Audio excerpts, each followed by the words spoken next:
Assalamualaikum warahmatullahi wabarakatuh. Salam sejahtera untuk kita semua. Selamat Hari Ulang Tahun ke-79 Persatuan Guru Republik Indonesia dan Hari Guru Nasional tahun 2024. Perkenalkan, saya Dana Setiawati, seorang pendidik di SMA Negeri 1 Batu Sopang, Kalimantan Timur. Di tengah lingkungan pertambangan yang luas dan dominan, saya berupaya menjalankan tugas dengan dedikasi penuh, mendampingi para peserta didik dalam mencapai impian dan potensi terbaik mereka. Kisah ini merupakan sedikit gambaran tentang dedikasi yang telah saya lakukan. Di Kecamatan Batu Sopang ini terdapat 64 perusahaan tambang yang menawarkan pekerjaan langsung, membuat banyak peserta didik lebih memilih bekerja daripada kuliah. Dari data yang terbaru, lulusan yang melanjutkan pendidikan ke jenjang yang lebih tinggi pada tahun ajaran 2023-2024 hanya 39 orang dari 255 lulusan. Sementara 216 lainnya langsung bekerja. Faktor lain seperti kendala finansial dan kurangnya pemahaman tentang pengelolaan keuangan membuat peserta didik khawatir menjadi beban bagi keluarga, sehingga lebih memilih bekerja. Hal seperti ini berlangsung sejak saya masuk di sekolah ini. Beberapa upaya sudah saya lakukan melalui integrasi pembelajaran, namun belum menunjukkan hasil yang signifikan. Kemudian saya mengikuti program guru penggerak. Saya mulai menerapkan konsep pemetaan aset dan pengembangan program yang berdampak pada murid. Pengetahuan yang saya dapat telah membuka pandangan bahwa seorang guru dapat menciptakan inisiatif perubahan di sekolah. Tentunya dengan dukungan kepala sekolah, rekan guru, dan seluruh warga sekolah. Sebagai langkah awal dalam mendukung peserta didik secara finansial, saya mengajukan proposal kerjasama kepada Bangkal Tintara dengan harapan mereka bersedia memberikan layanan menabung di sekolah. Tujuan utama program ini adalah agar peserta didik tidak lagi perlu keluar meninggalkan sekolah untuk menabung, sehingga aktivitas menabung menjadi lebih mudah. Setelah proposal disetujui, saya baru memikirkan kalau memerlukan ruangan, sedangkan tidak ada ruangan kosong yang dapat digunakan. Akhirnya bersama Wakasarpras, kami mensiasati ruang OSIS untuk dapat disekat sebagai lokasi pelayanan Bank Idaman. Seiring berjalannya waktu, jumlah nasabah terus bertambah.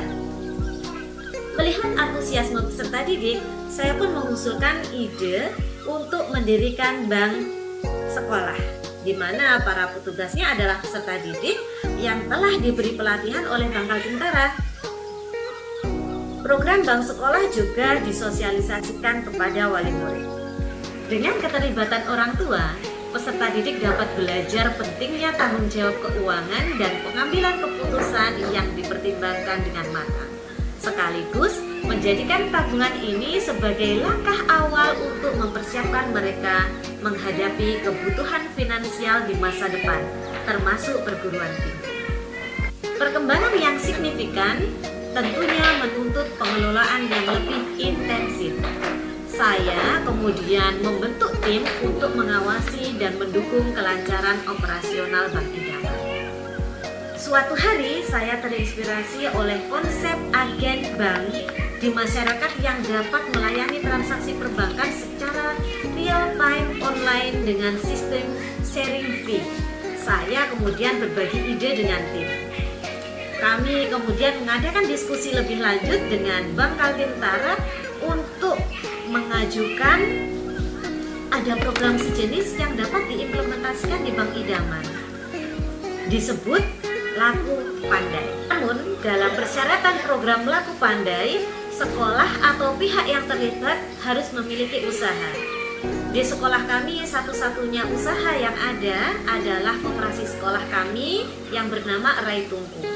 Kami kemudian berdiskusi dengan pengurus koperasi sekolah dan menawarkan gagasan untuk memperluas usaha koperasi melalui program ini. Setelah persetujuan bersama, koperasi sekolah kami kini dapat menyediakan layanan laku pandai yang mempermudah akses perbankan bagi seluruh warga sekolah. Layanan yang diberikan berupa buka buku rekening, informasi saldo, setor ataupun tarik tunai, bahkan mutasi rekening. Pembayaran juga bisa dilakukan mulai dari pembayaran PBB, PDAM sampai pembayaran zakat. Kebutuhan sarana dan prasarana pendukung sangat penting. Menyadari keterbatasan anggaran sekolah, saya mengajukan permohonan bantuan kepada PT Pama Persada Nusantara. Melalui usulan ini, PT Pama Persada Nusantara dapat mendukung pengadaan sarana dan prasarana yang diperlukan. Adanya program ini mengajarkan peserta didik untuk menahan keinginan konsumtif dan berfokus pada tujuan finansial jangka panjang. Observasi terhadap pola belanja di kantin dan koperasi di sekolah menunjukkan penurunan belanja yang inklusif, yang mencerminkan peningkatan pengendalian diri dalam keuangan. Selain itu, setiap transaksi yang dilakukan melalui laku pandai memberikan pemasukan bagi koperasi yang selanjutnya dialokasikan dengan bijak untuk kesejahteraan anggota, pengembangan fasilitas pendidikan, serta dukungan beasiswa bagi peserta didik. Demikian kisah yang dapat saya bagikan. Wassalamualaikum warahmatullahi wabarakatuh.